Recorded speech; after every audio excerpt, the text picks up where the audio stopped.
Your first and last name, please. Gulshan Memetova. That's my husband's last name. What nationality are you? I am Crimean Tatar.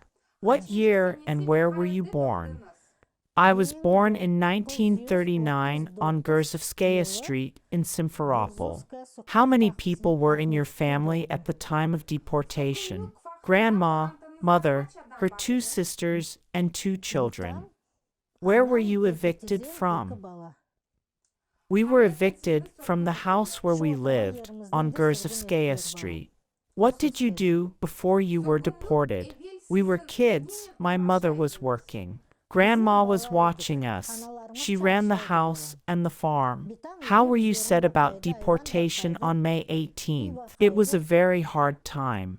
On May 17th, my father and his commander were driving military vehicles from Sevastopol to Odessa. When they passed here, my dad stuck his head out of the car. The commander asked him, "Have you seen a beautiful girl there?" "No, we're passing by my house," said my father. "Why didn't you say so before?" "Turn the car around," he said to the driver. The driver turned the car around and they drove up to the house. Gurzovskaya was right there. They went home. We met our father, told mother he was here. She came, too. On the 17th, we had a big event, gathered neighbors, relatives. They left at night. It was dark, I remember very well. They went out and said goodbye without suspecting a thing. At night, it was the 18th. On the night of the 18th, they knocked on the door. I remember that very well. When we opened the door, the soldier told us, "Come out. Grandma's old." The soldier said, come out,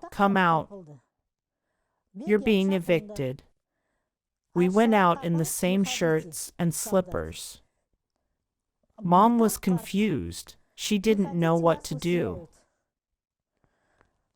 There was a very cruel soldier. Mom was dragged out of the house right away. They didn't let her take anything. There was such a bright moonlight. It must have been the 15th day, in Al-Hijra. That round moon is still in front of my eyes. Grandma took the Quran and the Marama, and nothing else. Mom walked into the neighborhood yard, broke a window and managed to get something, money, the groceries. They put us in the carriages with these things. I don't remember what was in the wagons. Did the soldiers treat you rudely? Pushed. They said, "Get in the car, get in there." Animals, cows were screaming. Dogs were barking. It was a terrible time. May Allah not subject anyone to such trials. Keep away from what our people have experienced. Where were you gathered? We were gathered in Simferopol at the station. Do you remember how many people were there? A lot. I don't know exactly how many, but a lot. Everyone was crying. People were crying, shouting, cuddling each other. Were you held there long? How long were you standing there? I don't remember such details anymore. I don't know how long we were there. What do you remember after you were put on the train? I remember there were a lot of people in the wagons. Everyone was crying. Old men on one side, women on the other, children on the third. Nobody knew anything. Nobody knew anything. Nobody knew. Everybody was just crying. Old people and children. Do you remember the wagon? What was it like? It was black. No light, nothing.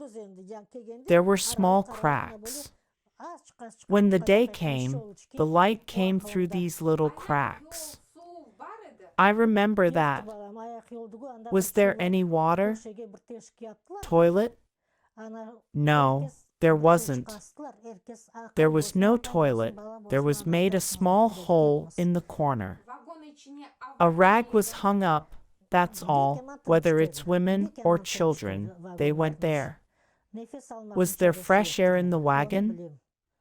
No. The wagons were very stuffy. I couldn't breathe properly. That's what I know. Did they give you anything to eat? Mother took some food with her. And so we didn't have anything with us, no clothes, nothing. When the train stopped, how long did it stand? The train was stopped. And that's all. How long did the stop last? I don't remember that, but it stopped and stood for a while. Then the soldiers started screaming, "Get in the wagons." Everybody was jumping into the wagons. Some people found water at the time. Someone found something else, something needed. And then we were running to the wagon. There were those who stayed at the stations, and then they got into other wagons. They didn't make long stops. They didn't let us stop for long. What did they do with the dead? The dead were dragged out, and what happened next, I don't know. I don't know. How many people died in your wagon? Many people died.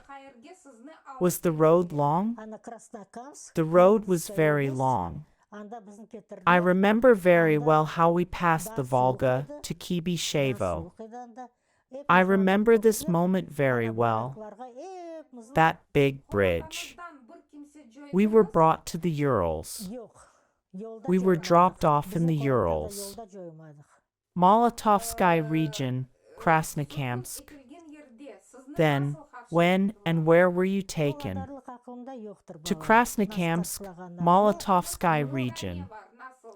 We were taken there. It was very cold out there. Very cold. We were all dropped off there. We were settled in the barracks. Did you lose someone in your family? No, we didn't lose anyone on the road. How did people meet you in exile? I don't remember that. What do you remember? I remember the barracks. The area was swampy. The paths were made of wood. The paths were made of planks because there was swamp everywhere. There were a lot of people who died in the swamp. That's where we were. There was a big pulp mill there, I heard from my mother. They took everyone to this factory to work, gave them food for work. I remember that. These barracks were crowded. But all of us were settled there. What was life like in the first few years? We were little kids, and Mother was working. What was she doing? She was working at the mill, at the machine.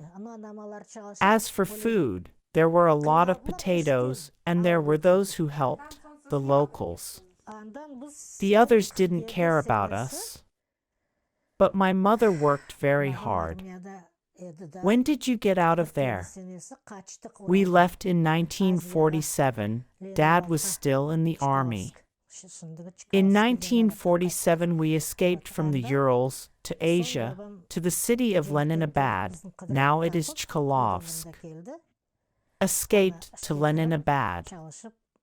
Father came back from the war and found us. He went there, too. We got jobs and settled there. When did you return to Crimea, and where did you go? The first time I came here was in 1966 with my husband and eldest son. Traveled around Crimea. We went to Sevastopol, visited Simferopol. Then my husband asked in several places, if we move, is it possible to register? I'm looking for a job. My father was a veteran of the war, was awarded with the order. They said that if he brought the documents, they could come up with something. They said, if you bring documents, we will consider your case. If they give us permission, we'll let you know. Me and the kids moved in 1988. Where? We came straight here to Bakhchisarai. We didn't have a job in Bakhchisarai. We went to a friend's house. A friend had a friend who was selling the house. We decided to have a look at it. The ordinary house. Anyway, we found a place to stay and bought it right away. What is this place? Where did you come to? We lived on Stepnaya Street. And in 1989, we moved here to Ruskaya Street. I started working in the military unit in 1988. We arrived to Amerskoy. What did you dream of before deportation? You know, to grow up. Our mothers, for the sake of our happiness and health, suffered a lot. Did you have any childhood dreams? Yeah, at the time, we all wanted to study. We all wanted to go somewhere. What did you want to be? First, I wanted to be a doctor. But when I saw the blood, I got scared. Then it went away. I went to the Trade Institute for correspondence courses. I studied for 3 years, then I had a baby, and I left school. What was Crimea to you? Crimea was our homeland. Our homes, our lands, our hearts were here. No matter how long we lived in Central Asia, we've been thinking about Crimea all along. I know how my parents cried. When the radio spoke, I know how the Crimean Tatars cried. We cried too. Crimea was our dream. When the whole thing started, we started to run around with all the kids, saying we were leaving. No matter how difficult it was, at that time we had neither money nor opportunities, but thank God we're all out of there. Thank God we're fine now. Thank God.